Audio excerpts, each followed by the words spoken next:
And welcome back to In the Cage with Bards here on nextsportstar.com. And joining us now for the last edition of He Said, She Said here on In the Cage with Bards, here to talk about last night's final episode of The Ultimate Fighter Season 18 from Team Misha Tate, Louis Fisette, and Sarah Cheesecake Morris back on the program. Thanks again, guys. Not a problem. Yeah, thank you. Oh, great to have you back again. And been a long road for us, but we're finally coming to the end, and The Ultimate Fighter now been shown to the masses. And how have you guys noticed that your lives have changed, if at all, during this time? I mean, are you walking around, people are recognizing you in the streets? Louis, what's the reaction like at ground level? I do actually get recognized once in a while. It's like at the most random places, at work or at Tim Hortons, or places that you wouldn't expect. That someone taps on the shoulder, "Hey, are you that guy?" I've actually really noticed that often, and more than not is what I really notice, people like give me that double or triple take, and they're like, "I think I know that guy, but I don't know from where exactly." So I get that one more than the other one. Has anyone asked you how your dad's doing? They asked if I pay my bills, that's for sure. I'm amazed that no one's come up to you yet with a spin-off reality show, just following the adventures of the Fisette household. We got a couple offers, but nothing confirmed yet. All right, still sifting through them. What about you, Sarah? Have you noticed that people are coming up to you more, recognizing you more? What's fame like being Cheesecake? Yeah, it's not like it's people all the time. It's, I don't know, maybe every couple weeks someone will approach me. But I went to a tournament the other weekend, and pretty much everyone there noticed me because, well, they all do jiu-jitsu and stuff like that. Is that difficult for you to adjust to, I guess? No. I was sort of expecting more, so yeah, it will come, though. You're not as famous as you want to be yet? Is that what you're telling me? I'm not as famous as I'm going to be yet. Fair point, fair point. And actually, Sarah, you were scheduled to be on The Ultimate Fighter finale happening this weekend, but had to pull out due to a knee injury. How frustrating is that for you that you're not going to be part of that? It's extremely frustrating, even watching some of the stuff of the people there already. And, it's not only missing a fight, but it's sort of missing a chance to see everyone that we sort of lived with for a while. Yeah. And has the UFC been in contact with you about scheduling another fight for you? Yeah, when I told them, they were pretty positive about having me back, so hopefully that's the case, and he wasn't just trying to be nice because I was crying. Well, it is hard to say no to a crying girl. I know that from experience. Louis, how do you feel? You're not scheduled for the Ultimate Fighter finale, and none of the participants on the men's side are, with the exception of the final bout. That hasn't happened since Ultimate Fighter Season 17, which Dana kind of crapped all over. Is that kind of a slap in the face to you in a lot of ways? Yeah, I mean, it kind of sucks because you go in there and you fight your ass off to put on a good show, and make the UFC some money, right? And then it feels like at the end you're kind of, I don't know, not appreciated kind of thing, because I mean there is room, I feel like, on that card to even give the guys one shot in the UFC. It's not the end of the world for them, but it didn't happen for me, so not a big deal, but kind of unfortunate. Yeah, I would really like to see yourself and Josh Hill, being Canadian as well, on that final card. I thought both of you earned a spot there.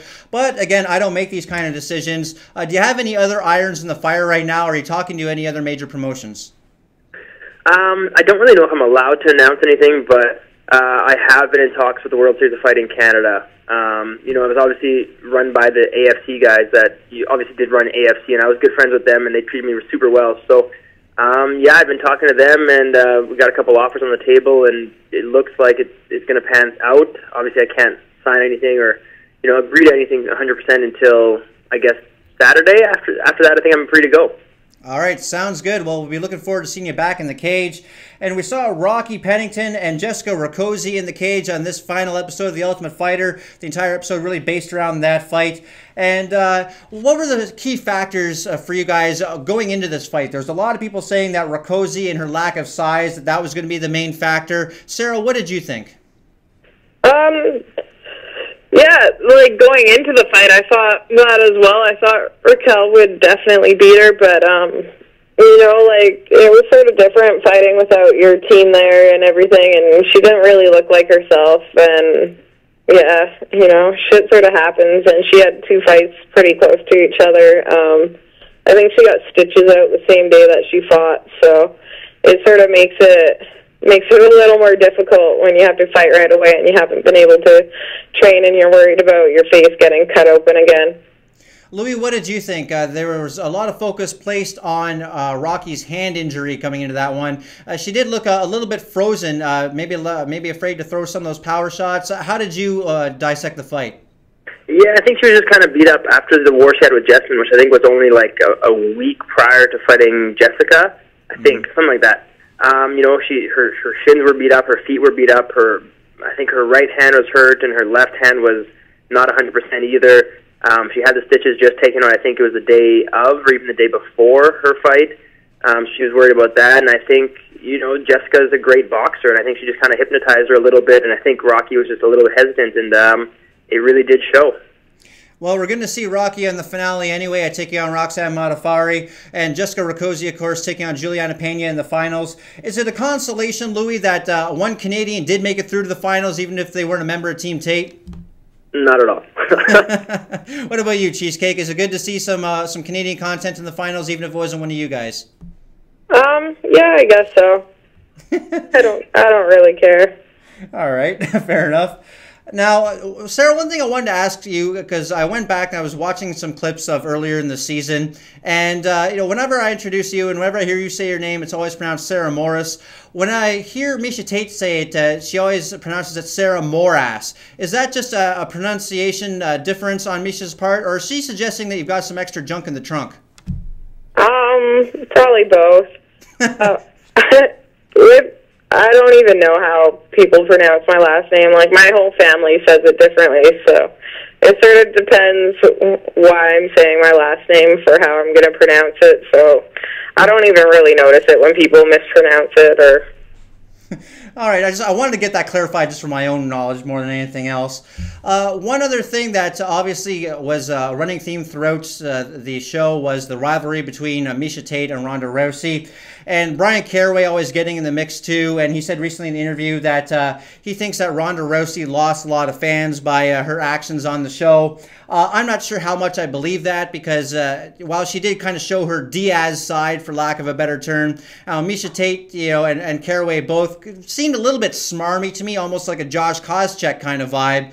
But I don't know, how does that break down for you, Louis? Do you think that Ronda's actions really lost her any fans in the grand scheme of things? I don't really think so. I mean, I think some people, you know, will dislike the way she acted on the show, but I think some people will also dislike the way, you know, Miesha and Brian acted. You know, I think it may actually, you know, gain her some fans because, you know, she's being very honest and upfront, and you know, she's just being herself. And if, you know, people respect that, then they're going to like her for it. If they don't respect it, then they're not going to like her. You know what I mean? Yeah. Sarah, how did you feel that Ronda came off? Was she too aggressive? Was Miesha too smarmy? I mean, how did that play out to you on television watching it back? Like, a lot of it I wasn't really around for during the show, but watching it, I think I sort of like Ronda's approach. Like, I find myself very similar to her in that way. I don't really understand Miesha's sort of way. I think if you're going to prank someone, you got to go big or go home, you know? Yeah, that's fair. And is Brian Caraway as annoying as he comes off on TV in interviews, or do you think he's just doing that, maybe playing a little bit of mind games with Ronda Rousey? Because I try not to say anything bad about fighters, because I respect all the sacrifices they make. I respect the sacrifices that it takes to get to where they are. But he's just one of those people that, for some reason, just absolutely rubs me the wrong way. What about it, Louis? I don't know. I've heard a lot of not bad things about him, but I've heard a lot of the same opinion where people, you know, dislike him or he annoys them. But he's always been great to me. I personally like him.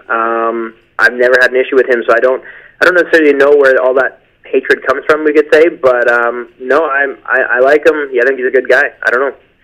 Sarah, what do you think? Do you think he just plays up the annoying side for the cameras, try and build a character for himself, a persona or something like that? Maybe. I've only been around him when there are cameras around, really, though. So I can't really judge that way. I don't know what he's like away from cameras, but I wasn't too impressed with him. All right, there you have it. And another theme throughout the show is the trauma of weight cutting. We had 2 contestants miss weight this season. That's never happened before. Is that a sign that the repeated weight cuts in such a short time is not something that maybe should be undertaken, do you think, Sarah? Yeah, it's pretty insane, and especially to do it like 3 times. I know Anthony didn't fight 3 times, but he may wait 3 times still, and you know he had to make it about a week apart from each other. I mean, that's no excuse. You saw how he was eating and everything like that, but it's definitely difficult. I know it was hard for me. Like, you had to walk around being so much lighter than you normally walk around at the entire time being in that house, and it definitely takes a wear on you. Louis, do you think maybe they should rethink the process here? Is making weight that many times within that short of a time frame really safe? I mean, I don't... Oh, that's for Sarah for me. I don't know. I don't think it's a bad thing. I mean, I made weight to get in the house, and I fought and lost and got sent home, and I ate like crap. I had a couple cheeseburgers and pizza, and then I came home and or came back to the house, and my weight was fine. So, I think it's more of just being cautious of what you're eating and being smart about it. You're not on vacation when you're there. You have to just be mature, and reality is it's 6 weeks. Just buckle down, eat what you need to eat to make weight. And I mean, Sarah and Peggy both had probably some of the harder weight cuts in the house, I mean, excluding some of the guys, but and they did it. I think Peggy lived on blueberries and almonds for the entire 6 weeks until she lost. So I think it's just a maturity thing. Sometimes you just got to, buckle down and do it. All right. Well, with the season in the rearview mirror now, who is the one talent on either team that really jumped out at you over the course of the season? Sarah, we'll start with you. Talent that jumped out at me? Yeah. Not including yourself, of course. Yeah, myself. Is there anyone else, though, that you saw in action and thought to yourself, wow, that's someone who is destined for great things? Well, like, I mostly follow the females. I'm not really interested in the guys, but, fight-wise, at least.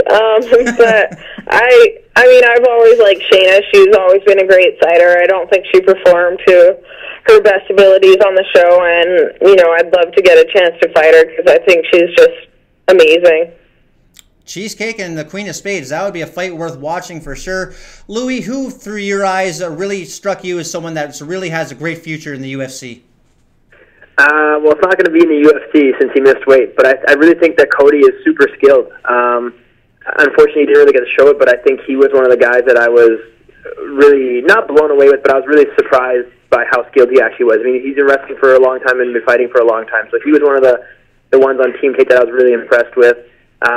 Obviously, Davey Grant I was very impressed with, too. He's super skilled, super strong, and I think he's got big things to come. And I think, obviously, Chris Holdsworth, everyone knows about him. He's not much of a secret. So, yeah, I think those 3 guys were definitely have a good future. All right, now let's make our picks for the finale. Juliana Pena or Jessica Rakoczy. Louis, who you got? Oh, man, that's a tough one. I'm going to have to go with Jessica. I think her boxing and her footwork's going to take over. Yeah, and I don't know. It's a tough one. It'll be close, but I'm going to have to just coin toss it and go with her. All right, Sarah, who do you think, Juliana or Jessica? Yeah, like Louis said, it's going to be a tough fight. I think, I know Juliana just doesn't give up. You break her arm and she's still trying to fight you. So, Rakoczy's going to have to knock her out good in order to win that fight, I think, because Juliana will just keep rushing those punches and go for that takedown. All right, and in the men's side, Davey Grant or Chris Holdsworth. Sarah, what do you think? It's another interesting fight. I think I'd probably... it's hard to say. I think Davey's, all-round game is very nice, like how he mixes up elbows and stuff, but Chris Holdsworth probably has the advantage on the ground, so it depends how it goes. I'm not very good at predicting shit. Louis, who do you think? Holdsworth has that alpha male pedigree. Davey Grant, though, tough as nails. Yeah, honestly, I can't even pick one. I think if it goes to the ground, I think Chris could sub him. I think if it stays standing, Davey's too big and too strong.